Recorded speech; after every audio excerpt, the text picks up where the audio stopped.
Hey guys, HH and Trogdor here signing in. I'm going to adjust the screen real quick. Sorry, it has been so long since my last video.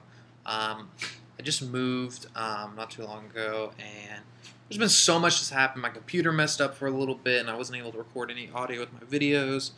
And it's just been busy. So I've got a couple videos I need to do. So I'm going to squeeze like 4 videos into 2 videos, and they're going to deal with Howl-O-Scream, and they're going to deal with Horror Nights. So watch out for the Horror Nights one, because this is for Howl-O-Scream only, if you haven't been able to tell from the intro. Alright, so pretty much here's the deal. A couple weeks ago, was it a couple weeks ago? I can't remember. About a week or so ago, I'm talking about Zombie Containment Unit 15, pretty much. For all of you who are unaware, or maybe just check my videos, which I don't know why, I feel like I'm more of a companion, an opinion that goes along with what the parks reveal. But pretty much here's the deal. This is from Inside the Magic directly. Busch Gardens Tampa has unveiled the new final element for Howl-O-Scream 2014, Zombie Containment Unit 15. It's an interactive zombie hunting experience set 3 years after an undead invasion. Inside Containment ZCU15, zombies have escaped, and event guests will be equipped with a zombie eradication device to shoot them down. Zombie Containment Unit 15 is included with Howl-O-Scream admission, and no reservations are required. Freaky preview returns, blah blah blah. That's the house. So I've got a lot of things that I do not agree with this house 100%, or why it was made into a house as of this year instead of maybe like next year. But I do want to share my opinions and my thoughts on this, since I know a lot of you do tend to enjoy it. And I want to hear your opinions as well, so please leave them as I'm talking in the comments below, and let's get some discussion going on this. I do not like the thought of a kind of special house like this without being a reservation or upcharge house. Now, myself included, and I know a lot of you do, we do not like the upcharge houses, because who wants to pay extra on top of this $60 you're probably already paying for the most part to get into an event like Howl-O-Scream, especially if you're getting the ticket and then like the early preview into the event with the food and all that, yada yada yada. Or if you're doing, buying like the Thursday night 4-pack, there's so many options, and the amount of money you're already spending, you don't want to spend more on top of that for an extra, to include extra experiences. I know that's why things like Alone and the Experiment have done and not done so well over the past few years, especially the Experiment itself.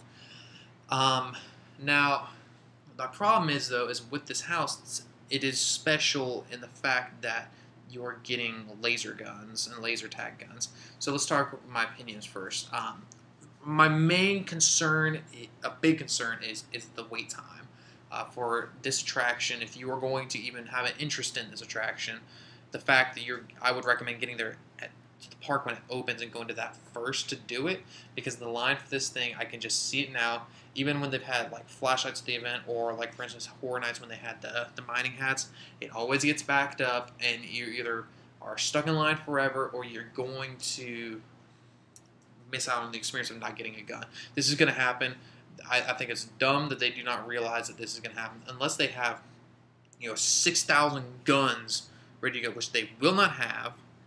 That everyone in line is going to have to wait a bajillion years to either do it, or you're going to have to walk through with no gun, and it's just going to be a regular old maze anyway, and it's going to be pointless. The storyline, I think it's cool, and I think it could have made it for a cool house to replace Zombie Mortuary, doing kind of like a Resident Evil-ish house, or even like Day of the Dead or Dawn of the Dead, or any of those kind of sequels, where it's there's been contained zombies, and now you're trying to defend off your area, blah blah blah. I think it's a cool idea. I think there's a lot of problems with it. Howl-O-Scream and Horror Nights in Orlando, problem they've generally had is that these are high capacity events, and as Horror Nights has increased its growth and popularity, a lot of older fans from Horror Nights, and then a lot of newer ones that are introduced because horror's big in Orlando and Central Florida, are going to that event as well.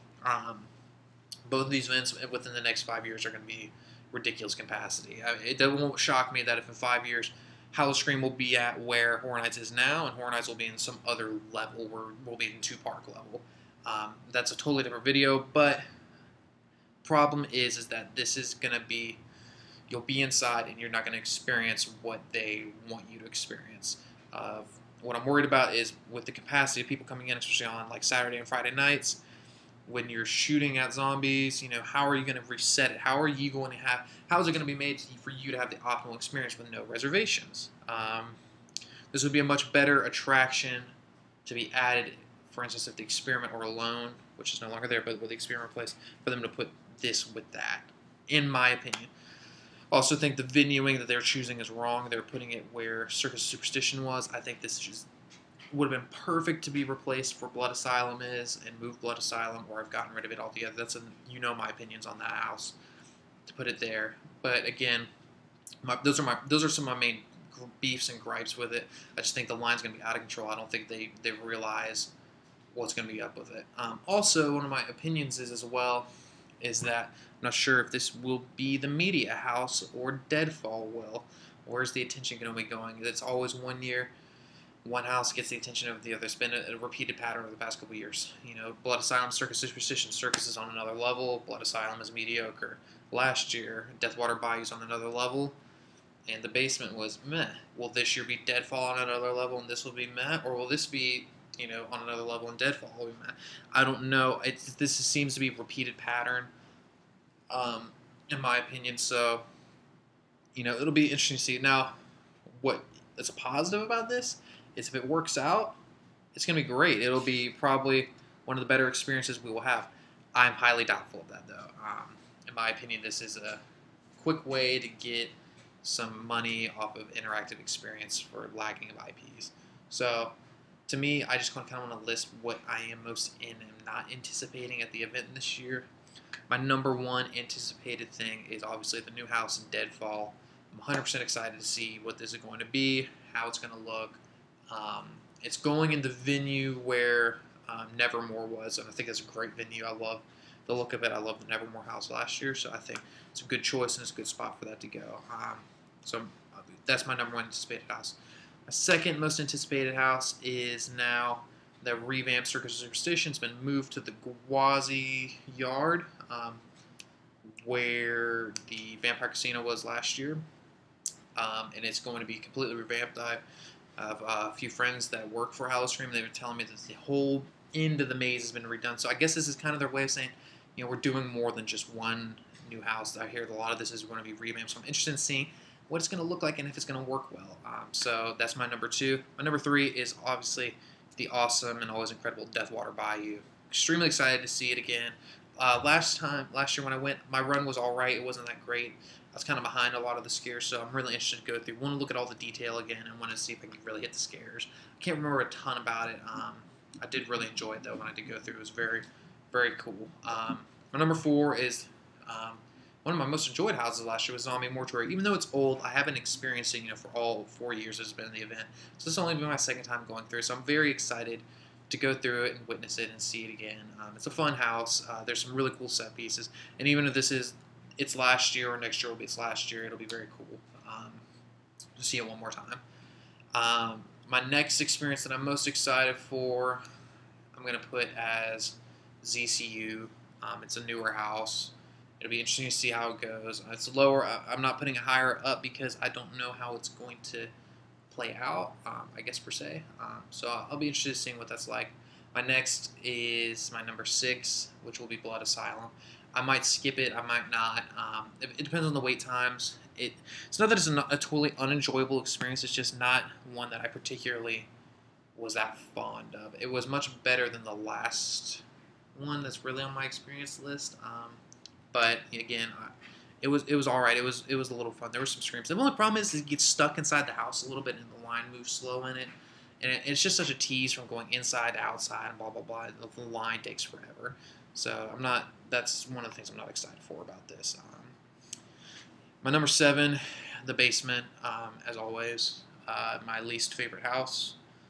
My least favorite house of last year's haunt season in general, even lower than some of the amateur haunts. I just did not care for this at all. I think it is lame on all levels, and I'm really hoping they've revamped a lot of stuff, because this thing, if it's meant to be a joke house, more emphasis needs to be made on that it's a joke. But if it's supposed to be serious, more emphasis needs to be made that this is serious and that, you know, this is supposed to be scary, because it was just too much of both last year, and I couldn't really tell. So definitely that. Number 8 is the experiment. I'm just not going to do it this year. I know I said I might do it this year. I just have no interest. I'm not going to pay the money. I know my friends that I'm going to go with are not interested in paying an extra $20 on top of our $30 or $40 ticket that we're going to do. It's not going to happen. Sorry. I know it's supposed to be its last year, the final experiment. I just have no interest. I didn't have a desire to really do it that much last year.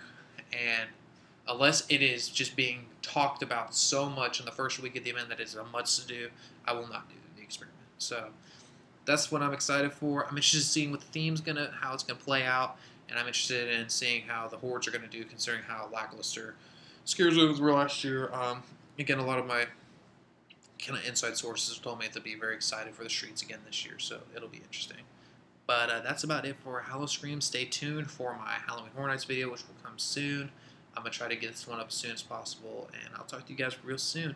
Again, what are you guys' thoughts on Halloween Horror Nights and Howl-O-Scream this year? Please post in the comments below, but mainly for Howl-O-Scream. We'll get a Horror Nights discussion hopefully going on the next video. So until next time, guys, this is HH and Chalkdoor signing out, and I hope to talk to you guys real soon. Later.